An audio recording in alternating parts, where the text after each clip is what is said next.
তো স্টুডেন্ট, আমি তোমাদের ব্যাচে আগে অনেকবার বলেছি, আবারও সেই কথাই বলছি যে শুধুমাত্র মাধ্যমিক পাস এবং মাধ্যমিক পাস যোগ্যতায় তোমার কাছে যদি আইটিআই কোর্স করা থাকে তাহলেই তুমি মহাকাশ গবেষণা কেন্দ্রের পরীক্ষায় বসতে পারবে।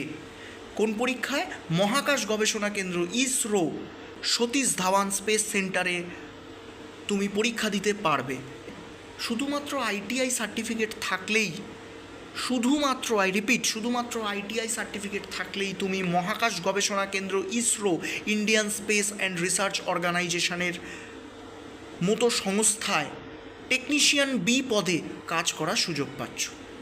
তোমার কাছে আইটিআই কী কী সার্টিফিকেট থাকলে তুমি পারবে, চলো এক ঝলকে দেখে নিই সেইগুলো। ওকে, প্রথম তোমাকে 10th পাস হতে হবে, তোমাকে মাধ্যমিক পাস হতে হবে, তার সাথে তোমাকে থাকতে হবে আইটিআই অথবা এনটিসি অথবা এনএসসি সার্টিফিকেট।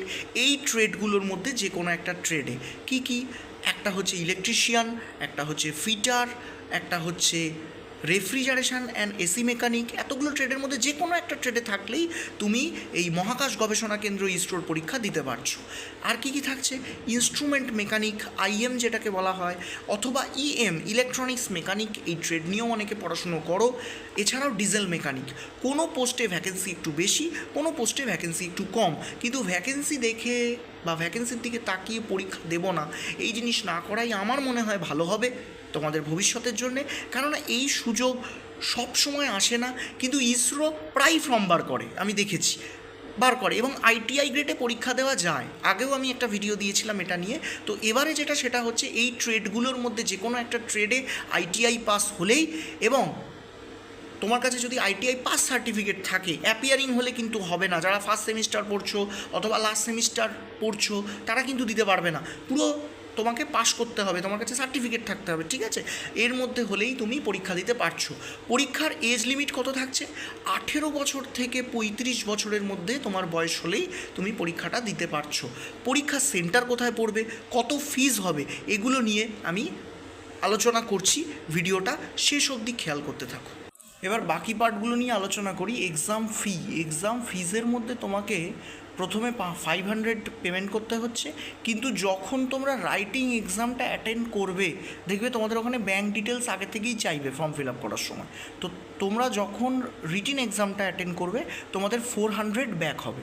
ওকে, এবং যাদের ফিজ লাগে না পরীক্ষা দিতে, যেমন ধরো মানে পুরোটাই রিফান্ড হয়, যেমন এসসি এসটি, তারপর এসসি ক্যান্ডিডেট, এসটি ক্যান্ডিডেট, 500 লাগছে। তো 500-এর মধ্যে যখন তোমরা পরীক্ষা দিতে বসবে, যারা পরীক্ষা দিতে যাবে, আশা করি ফর্ম যারা ফিল আপ করবে তারা তো যাবেই পরীক্ষা দিতে গেলেই কিন্তু 400 তোমার অ্যাকাউন্টে রিটার্ন হবে 500-এর মধ্যে। আর যাদের ফিজ লাগে না পরীক্ষা দিতে তাদের 500-ই রিটার্ন হবে। ওকে, তো তাহলে এক্সাম ফিজের ব্যাপারেও ক্লিয়ার হয়ে গেলে, তোমাদের একটা ব্যাঙ্ক অ্যাকাউন্ট দেবে, ব্যাঙ্ক অ্যাকাউন্টে তোমাদের অ্যাড করতে হবে, ফর্ম ফিল আপের সময়, সেখানেই তোমার মোটামুটি এই 400টা রিটার্ন হবে।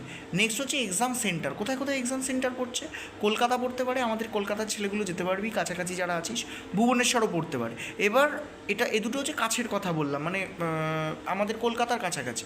এছাড়া যারা বাইরে, আমার কিছু স্টুডেন্ট যারা বাইরে চাকরি করছিস অলরেডি, আইটিআই করে প্রাইভেটে কোনো জায়গায় চাকরি করছিস, তোদের সুবিধা মতো তোরা কাছাকাছিও এক্সাম সেন্টার চয়েস করতে পারিস। তোরা যেখানে চাকরি করিস সেখানেও তোদের এক্সাম সেন্টার পড়তে পারে। ওকে, আমার কাছাকাছি মতো কলকাতার ভুবনেশ্বর বললাম।